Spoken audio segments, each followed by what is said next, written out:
Salah satu faktor yang menentukan bertumbuh atau tidaknya sebuah organisasi, komunitas, atau gereja adalah dari kualitas pemimpinnya. Dalam Good News program kali ini telah hadir narasumber yang luar biasa. Beliau merupakan seorang suami dari seorang istri dan ayah dari 2 orang anak. Sejak tahun 1991 melayani sebagai gembala di GBI Nafiri Allah dan mendirikan beberapa yayasan Kristen. Oleh tuntunan Roh Kudus, beliau memiliki visi agar gereja lokal harus kuat dan tertanam dalam firman Tuhan. Dari GBI Nafiri Allah, kini lebih dikenal sebagai Nafiri Discipleship Church karena Pendeta Yosia Abdi Saputra memfokuskan diri terhadap pentingnya pemuritan di dalam gereja.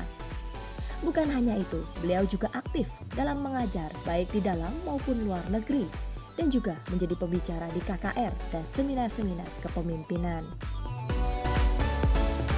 Seperti apa saksian beliau? Saksikan perbincangan selengkapnya sesaat lagi dalam episode One Hour with Yosia Abdi Saputra hanya di Good News Program. Apa yang orang-orang cari sehingga akhirnya mereka memutuskan untuk datang ke gereja Bapak secara spesifik? Saya menemukan sebetulnya kata kuncinya adalah relevan. I see.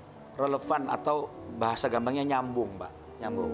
Jadi saya mulai menangkap bahwa di Jakarta ini perubahan itu berjalan dengan cepat. Betul. Ya, dalam semua bidang gitu loh.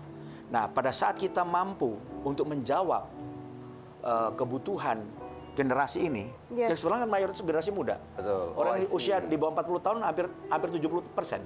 65%. Jadi ini yang saya menangkap seperti usia ini. produktif ya. Iya, jadi kita berusaha untuk bagaimana ibadah itu kemasannya relevan, khotbah-khotbahnya relevan dan tiba-tiba growing gereja. Wow. Saya berpikir bahwa gereja harus fokus untuk membangkitkan pemimpin. Karena dengan begitu banyak jemaat baru gitu ya, nggak banyak pemimpin, artinya kekurangan pemimpin, ini menjadi masalah. I see. Kita adalah gereja sel. I see.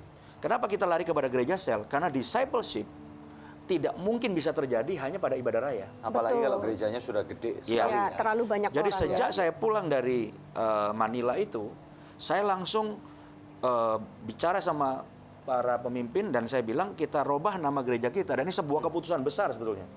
Saya yakin bahwa ini tuntunan Tuhan, bahwa kita program-program lain itu nggak sepenting discipleship, Pemuritan itu sendiri. lewat Ya. komsel itu.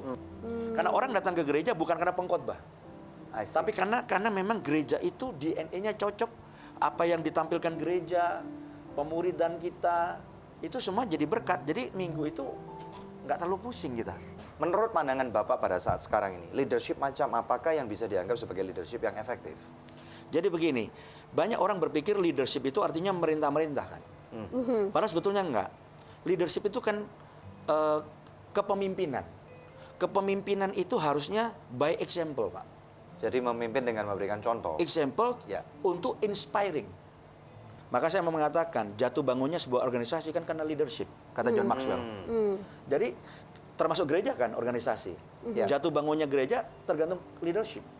Gereja itu sangat penting leadership, karena leadership itu yang membawa, kepemimpinan itu membawa orang pada satu arah. Jadi kalau gereja visinya jelas, visi kan harus diulang-ulang. Ya. Banyak gereja nggak ada visi, atau nggak jelas visinya. Karena kita harus mengkhotbahkan visi itu berulang-ulang, dan leadership adalah membawa semua komponen kekuatan kepada titik yang sama. Sehingga very strong kan. That's right. Jadi leadership itu harus menunjukkan arah dan menyatukan semua kekuatan pada arah yang sama. Jadi kalau saya lihat Pak, berarti leadership itu harus secara sengaja ya. Iya. Baik sistemnya maupun diberikan kesempatannya, Iya. sengaja dari generasi ke generasi ini harus diperhatikan, diatur strategi yang bagus Iya. sehingga tidak terjadi kekosongan pada Betul. setiap generasi. Dan gitu kita ya. harus memberi ruang untuk orang bikin salah. Untuk orang bikin salah. Karena ketika kita tidak memberi ruang untuk orang berbuat salah, kita takut kan kasih kepercayaan. Karena tidak mungkin orang itu bisa melakukan sebaik kita hari ini.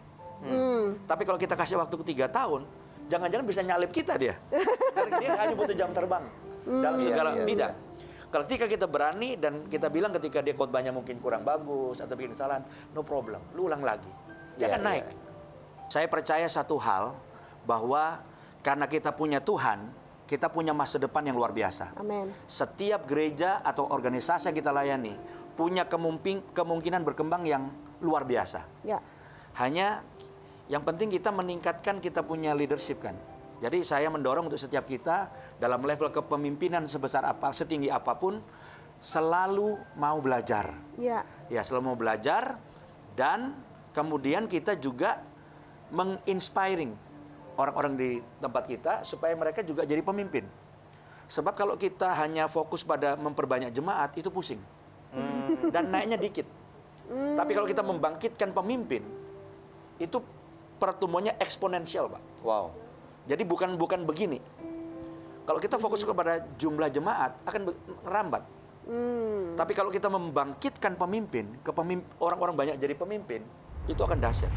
Hai pemirsa, Anda diberkati dengan episode yang baru saja Anda saksikan. Jangan lupa subscribe di channel YouTube kami, oke? Karena masih ada begitu banyak episode Good News lainnya yang pasti akan memberkati kehidupan Anda.